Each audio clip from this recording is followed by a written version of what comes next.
Welcome back, friends, and happy 4th of July. I hope you all have something fun planned for the week or weekend.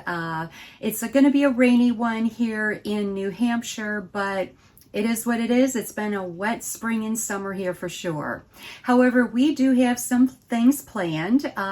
We are heading to southern Maine. We're going to meet up with some friends that are coming to visit Maine for the week. They're actually heading to northern Maine, but we're meeting up with them at Perkins Cove for a quick lunch before they head on their way north. And then we're also heading to Boston. Our niece and her husband are coming into Boston for several days to visit for the very first time. So we're going to head down to Boston and meet up with them. We're going to have a little tour and a quick dinner and then let them go on their way, enjoying their time together. But as you can imagine, 4th of July in Boston is kind of a big deal. So it should be interesting with the amount of people. Well, this week I had a little incident happen to me that is definitely part of my New England story, and I wanted to share it with you. I was out in my backyard. It was about 8 o'clock in the morning, and of course still in my pajamas, but just going around and checking out the plants and doing a little bit of weeding, taking some pictures. And I heard this crunching noise. Now, it is not unusual here. Some days I feel like I'm Snow White in the backyard with the birds chirping and butterflies and bees buzzing around. It's not uncommon for us to see a deer or some turkey in our backyard and the chipmunks running around constantly. But this sounded a little different, and I turned around and I'm looking towards our stone wall. Of course, I don't have my glasses on, and I see like a black shadow. Now, my first thought, because it looked like it was crawling along the top of our stone wall, my first thought was, is this a fisher cat? Because I've heard there's a lot of them out here. I've not seen one yet, thank goodness. So as I'm looking and I see it coming from behind a tree, no, it's a bear. And I didn't know what to do. I just kind of froze for a minute. And I'm a little ways from the house. So, of course, what do? You pull out your phone and you start taking videos, and which is what I did, so I can share it with you. And so I'm taking a video, and as you'll see, he's just walking along, minding his own business. And at one point, he does stop and look at me. And as I'm taking the video, I'm walking a little closer, to the house, kind of moving along with him. And he gets to the back of our house. So I run in our back door. I yell up to Mark, who's in his office, and I said, "Mark, bear, get down here." So I run out the front door because he was heading to our front yard and I wanted to finish taking some video. And when I got out there, we couldn't see him. Mark at that point was down here. I could hear him. He was still crunching, but he was heading back toward the woods. So needless to say, it was a little scary. It was a little too close for comfort for me, but neat to see. It was not my first time seeing a bear out here. However, the other times I was in my car, so it was a little different. So that was my little experience with a bear in my backyard. Now, in today's video, I'm going to share with you a little day trip that my daughter and I took up to Echo Lake in the White Mountains region. If you ever have the chance to go to the White Mountains of New Hampshire, it's just beautiful up there. And I had shown you a video of it in the fall, and I will link that video for you to watch, but it's absolutely gorgeous. And so where we went, it was a little state park. It's called Echo Lake, and you're just surrounded by the mountains. It was just beautiful. Unfortunately, when we left home, it was a sunny day down here, but when we got up there, it was overcast, but it didn't rain or anything, and it was nice. It's a nice little state park. You can rent kayaks or canoes, or they had little pedal boats. It was, I believe it was $4 a person to get in, so I didn't think that was bad at all, and it was free parking. They also had a couple of different trails that you could hike up the mountains and just have beautiful views. So I would highly recommend that. And then I'm going to share my first attempt at making a terrarium. I had purchased a little terrarium at a consignment store, and so I wanted to try it. It's something I've always wanted to do, and so I show you how I did that. So grab a cup of coffee, some tea, a glass of wine, and enjoy.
Okay, so today I want to try to make a terrarium.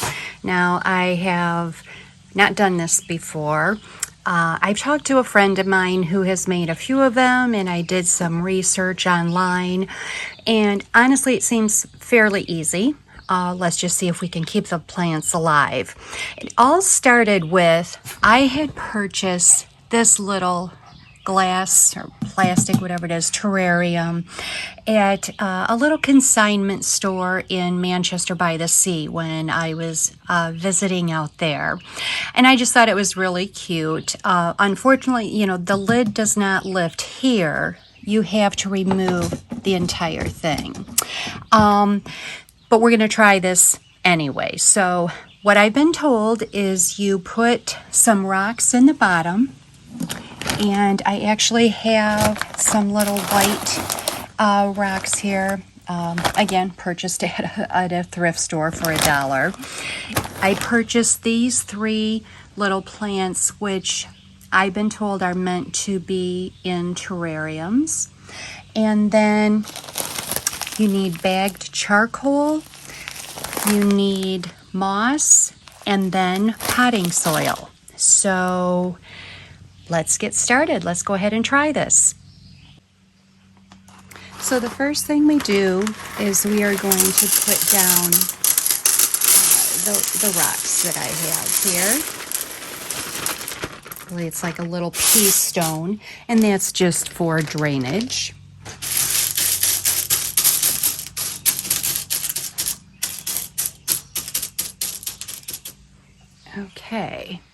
Okay, now we're going to put the layer of the charcoal down. And I'm going to do both bags here.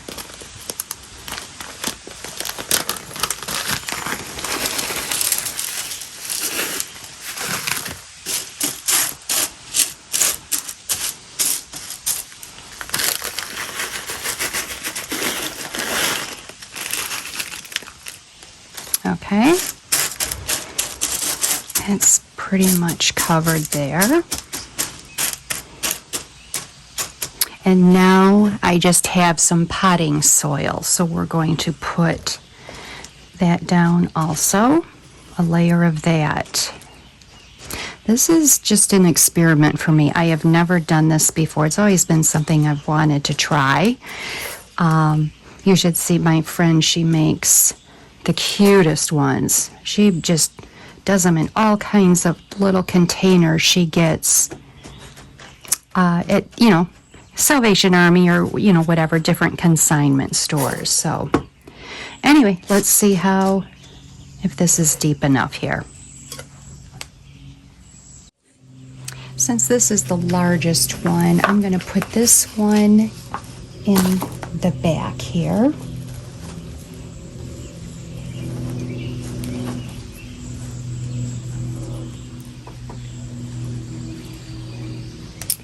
And then I'm going to put this one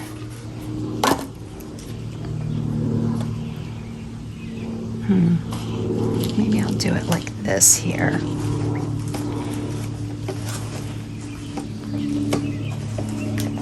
It's crazy. I hope there will be enough dirt for them to grasp on, to get rooted.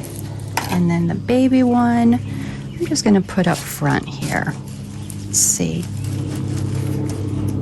how that is. So, okay, so that's that. Now we're going to take this sheet moss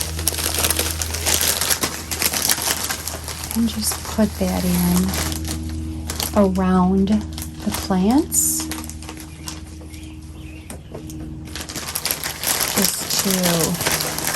I think hold in moisture, but more importantly, to make it pretty.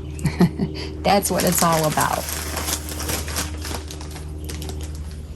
So, gosh, if this works, this is extremely easy. You could do it in all kinds of fun containers. You don't necessarily need this terrarium box like I found. So, okay, there's the moss. Hopefully this one will grow up a little and show up. Now I found this the other day. I'll insert a picture here. It obviously fell out of a tree and into one of my little flower beds. So I thought, you know what, I'm going to put this in here. I thought that would be kind of cute. For now, I just have some little seashells that I have found and collected different times at the beach. So I'm just going to put these in for now. We will see. I don't know. Let's see here. That's okay for now. Okay, and then the last thing we have to do is mist the plants. Let me go get my mister. Okay, so here's my mister, and we're just going to mist them. Just a little to get them moist. Obviously, when you cover them, that keeps the moisture in. Just mist the moss a little too.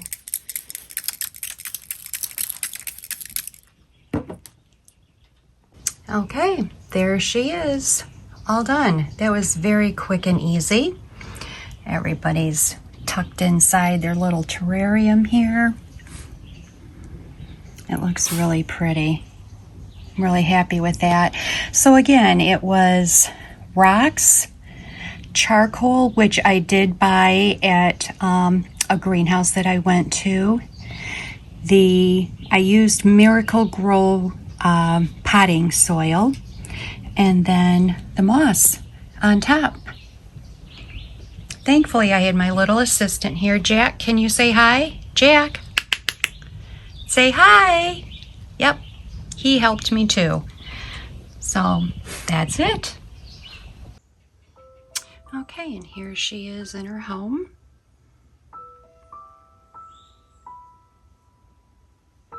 The reflection is bad, sorry about that. It's just on top. I have some collection of seashells there, my terrarium, my little Farm and Sea candle,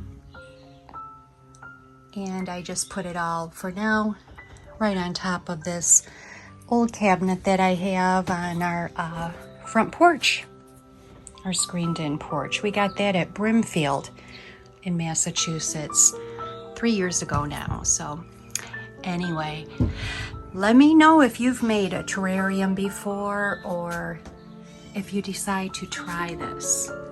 Again, I apologize for the reflection, but it was fun, very fun. Well, thank you for joining me again this week, friends. I certainly appreciate it. If you would just like and subscribe, that certainly helps my channel grow. I hope you have a wonderful week, and we'll see you next time. Bye-bye.